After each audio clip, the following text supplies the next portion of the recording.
但我唔係好食到 honey 味咯。哎呀，你成日都搶我句。今日係最高係38度，所以你見到我哋咧全副武裝，哇好快喎架船，係咯，快艇咁樣。我諗除咗讀呢間中學嘅人之外咧，都係甚少會有人專登行上嚟嘅。Hello， 歡迎大家翻到嚟我哋打工仔嘅 channel 啊！我今日係咪好得意咧？把聲黐脷根咁樣，因為其實咧我上個禮拜咧就剝完呢個智慧牙。咁啊康復中咧都冇去揀墮㗎，又繼續嚟出嚟拍片啊，所以大家記得支持下。嗱，咁我哋上次秋天咧就帶大家咧嚟呢個 Barangaroo 行咗去 Botanic Garden 嘅一日遊啦。咁我哋而家咧踏入夏天啊，就非常之熱，非常之曬咧，就唔係太建議大家咧就行過去嘅。咁我哋介紹咗另外一條比較冇咁曬嘅路線咧，就諗住介紹俾大家。咁啊正啦，梗係又可以同一個路線，又唔使咁辛苦。咁我開始之前咧就梗係醫下肚，食件餅，飲杯咖啡先啦，睇下我飲唔飲到啦喎。好 ，Let's go。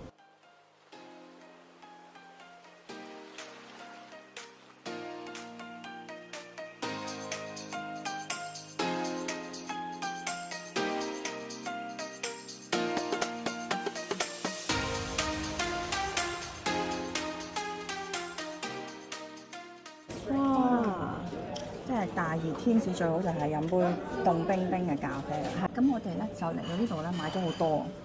我哋一套咧買咗4件 pastry 啊。係啊，首先就有呢個我哋之前觀眾介紹過話佢 croissant 咧係好食嘅，咁我哋就梗係要試下啦。同埋我見佢係攞過2年嘅獎㗎。跟住咧，我哋仲買咗咧3件咧係好傳統嘅法式小甜品啊 ，honey 味嘅 Madeleine 咯。跟住呢個咧，我諗呢個其實比較少見嘅，其實好傳統嗰啲法國嘅 cannelli 咯，同埋呢個係應該係一個 choux，即係好似人哋嘅泡芙咁樣嘅。佢中間係應該有啲cream 嘅 cream 啊 custard 咁樣樣。係啊，呢個凍嘅，呢個喺雪櫃攞出嚟嘅。呢兩個咧就係常溫嘅。嗯。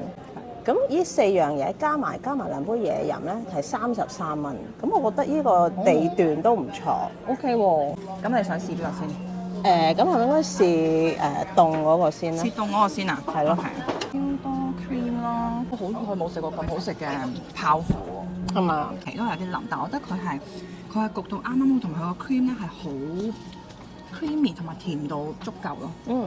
cream 係有種奶香味啊。即係有種係似食雲呢拿雪糕咁樣樣。其實呢間咧佢個名咧係寫 cannelli 嘅，所以佢 cannelli 係佢嘅主打。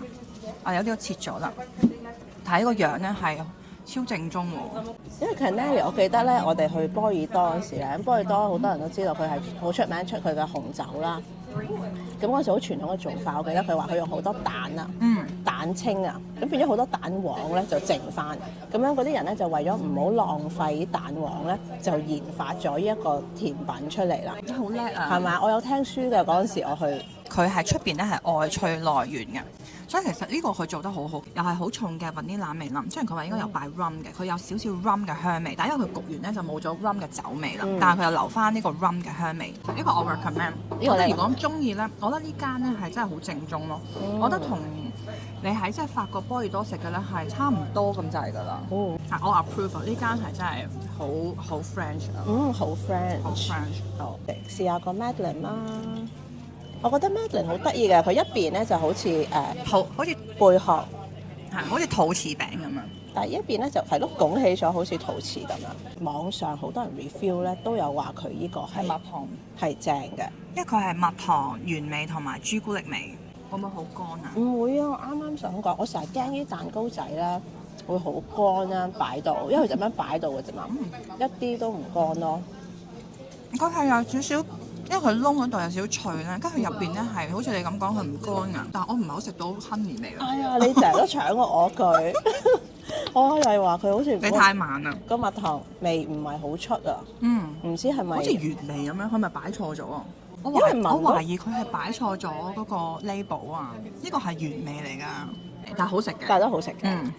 只不過我哋諗住買 honey 點先買咗原味。而家試完3件小甜品啦，就嚟呢個咧，觀眾都有介紹嘅牛角包啦。咁我哋切咗一半咧，見到佢入邊咧嗰個分佈啊都好靚啊。係牛油味冇攣咁香㗎，即係如果中意牛油味都係攣好食啲。但係佢都係外脆內，即係我覺得你做呢個早餐，以早餐嘅 croissant 嚟講咧，都係即係好高水準㗎。OK，即係都 OK 嘅。都 OK，冇咁油膩嘅感覺，因為而家 step 真啲啦，別行。但我覺得呢個係鹹口少少咯，比平時嗰啲。OK，但係呢個好食，呢個好多謝觀眾嘅推介。Thank you，所以你哋嘅 comment 我哋真係有睇㗎。係，所以記得多啲 comment 啊！如果你話仲有啲咩好食嘅 croissant 咧，記住留言話俾我哋聽啊！同埋佢依間分店咧，頭先講喺 Barangaroo 啦，咁佢咧就好舒服咯。雖然我哋今日咧係差唔多40度㗎，但係我哋坐出邊咧，因為佢有一個蓋啦，都唔會覺得好熱咯。咁所以都好建議，如果係嘅話，呢一間咧都真係非常之不錯啊！我哋而家食完我哋嘅早餐啊，咁我哋就開始慢慢咧行去帶大家咧嚟呢個唔使曬咧就可以遊覽呢個悉尼港嘅美景啦。係啊，今日我哋真係今日係最高係38度，所以我哋見到我哋咧全副武裝。所以咧我哋都呼籲咧，如果有呢啲廣告咧，廣告商我哋可以幫你買下廣告帽啊、炭鏡啊、sunscreen 啊。係啊，呢3樣嘢咧，如果大家嚟澳洲玩啦，就記住一定要每日都要做。早餐咧行大概幾分鐘啦，係啦，就已經嚟到呢個係佢嘅碼頭啦。係啊，咁我哋今日咧點樣由 Barangaroo去 Circular Quay 嗰邊咧，就係同大家搭 ferry 啊，就可以有啲海風吹下。係啊，咁我哋就覺得呢個係一個好舒服嘅方法，有海風應該涼爽啲啦，同埋又唔使自己行啦，同埋咧應該咧就唔會好曬嘅。咁啊都建議大家，如果真係夏天嚟咧，可以用呢個途徑啊嚟去 Circular Quay 嗰邊，就唔係一定要搭火車咯。係，同埋咧其實唔係嗰啲遊客嗰啲船，其實佢本身普通嗰啲遊輪咧，都係好多係已經係遊覽咗呢個悉尼港啦。就我覺得係比較親民啲嘅玩法咯。就咁坐普通嗰啲遊輪咧，其實已經可以欣賞到呢個悉尼嘅美景啦。咁啊去邊個 wharf 咧？其實 Barangaroo 咧就係得2個碼頭嘅啫。如果大家唔清楚係邊一個碼頭咧，咁其實佢係2條線嘅啫。咁喺呢度個電視牌咧就會睇到啦。其實佢兩邊咧都可以搭去 Circular Quay 㗎。咁我哋今日咧就會嚟搭呢個1號 wharf 嘅，同埋呢個好新淨喎。我其實好耐冇搭過呢個船啊。同埋大家都唔使太驚嘅，因為其實佢係內灣咧哈巴道個遊輪咧就唔會好大拋嘅，即係唔使驚話，哎呀會唔會暈船浪啊咁樣，就機會好微咯。反而如果你 Circular Quay 搭去 Manly 咧，因為佢有一段咧就真係咧會出比較近呢個大海嗰度，就真係我都試過係幾拋，但係呢段路咧就唔會啦。咁我覺得如果驚暈船浪嘅人，呢個係一個好好嚟悉尼旅遊嘅方法啦。我哋個船仲有3分鐘就嚟到啦。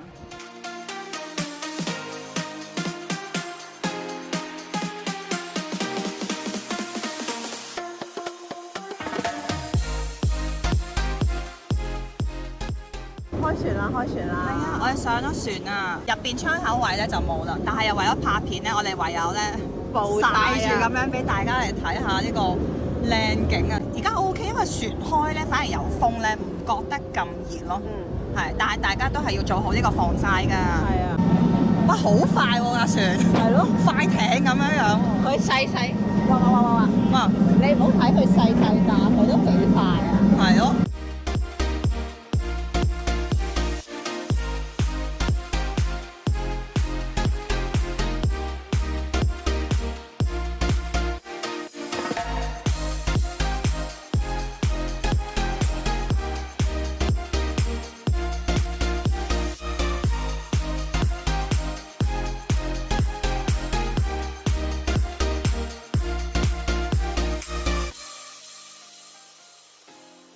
一次過可以2個景點都睇晒，又有呢個歌劇院。係啊，同埋咧佢好快啊，3分鐘就到啦。係啊，我冇斷過成個 video。係啊，因為我發現我哋坐咗架 Express 啊。哦，係啊。係一氣就過嚟呢邊，唔係如果平時佢會停 Luna Park 咁樣㗎。哦，原來係 Express，唔怪之啦，佢真係好快啊。係快艇咁，但係都唔係好拋，即係有少少，但係唔。但我頭先我有少少水彈咗我塊面。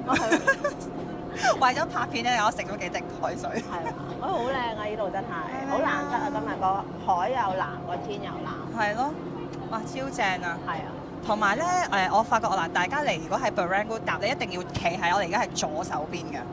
係啊，左手邊咧就影到咧係最多嘅 bridge， 同埋一定會見到呢個 Opera House 嘅。係啦，咁啊大家記住咯喎，呢個真係一個好好嘅方法。我哋翻去睇下呢個船幾多錢啦，咁同大家講翻啦。因為我覺得呢個絕對係快過你搭火車啊或者行路啊，係真係我都估唔到咁快啊！係啊，佢係好似飛艇咁樣啊！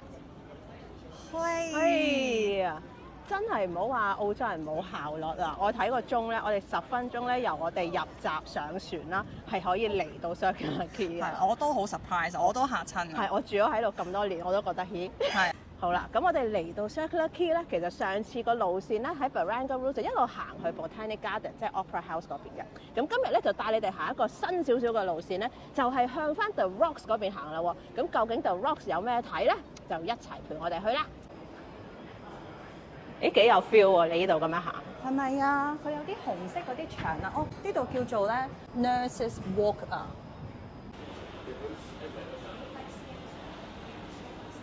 哇，估唔到呢度咧細細嘅 area 已經有好幾間嗰啲 cafe 啊、wine bar，即係俾你如果你行到好熱、好攰咧，可以嚟坐低飲杯嘢唞一唞嘅。係啊，真係好舒服啊！同埋因為雖然好熱啦話今日，但係佢呢度咧係有瓦遮頭嘅，好多地方都。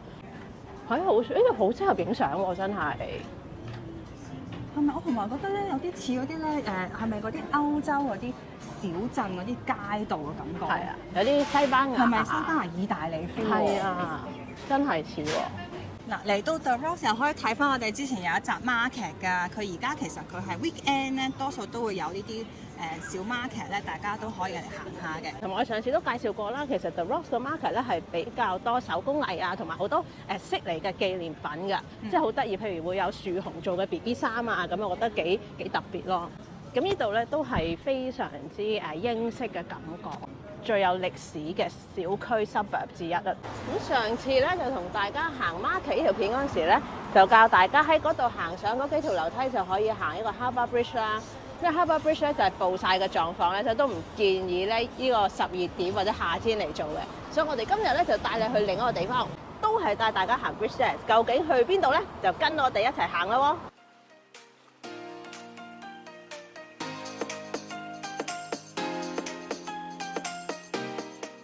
我哋經過咗個橋底咧，就嚟到我哋前面呢個 Observatory Hills 啦。係啊，咁樣咧，雖然今日好熱啦，咁我哋所以都唔係好建議大家好似我哋呢個時間晏晝咁樣嚟嘅。我哋係最建議大家咧係黃昏嚟呢度睇日落嘅。係呢個咧，據講係悉尼咧睇黃昏咧最靚嘅地方。應該係有360度咧，都冇咗㗎。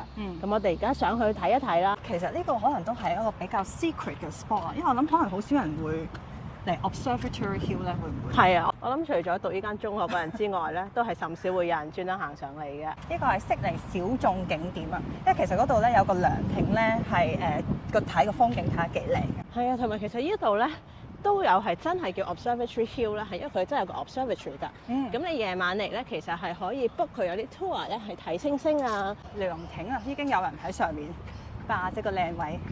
我哋都唔好執輸。哇！我呢度睇日落應該真係好靚咯。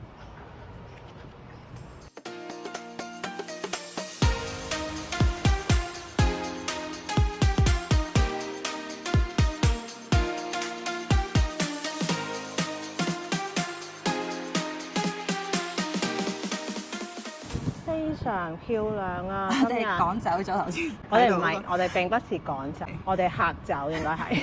我哋係包場啦。哇！我哋影呢邊，呢邊個景靚啲。睇日落咧，我覺得係一個 very good spot 啊！呢個應該係一個睇悉尼大橋嗰個煙花咧最佳嘅位置其中之一啊！咁大家唔知認唔認得啦？嗰度咧就係上次我哋同大家一齊行個 Walsh Bay 啊！咁上次我哋條路線就喺 Barangaroo 一路 Walsh Bay 咁樣喺 Harbour Bridge 行過啦。咁今日就講嘅有少少唔同啦，就搭咗個 ferry 去到 Circular Quay 就行翻轉頭嘅。好啦，咁我哋今日嘅呢個悉尼海港半日遊咧，免太陽曬版本咧，就嚟到尾聲啦。咁我哋今日因為係朝頭早時間嘅關係啦，但我都好建議大家食完 lunch 咧，跟住呢個路線行咧，亦都可以嚟到呢個 Observatory Hill 咧睇呢個 sunset 嘅。咁啊，希望你哋中意我哋今日呢個37度炎夏嘅打工仔啦。咁啊，記得支持下我哋，俾個 like、share 俾啲朋友，或者留個 comment，或者咧 subscribe 我哋個 channel。最好咧就4樣都做晒啦。咁啊，多謝你哋收睇啊，下次再見啦，拜拜。如果你哋中意我哋嘅影片，又想睇下兩位打工仔有咩搞作，就記得 CLSS comment like share 同 subscribe 啦，記得支持我哋啊！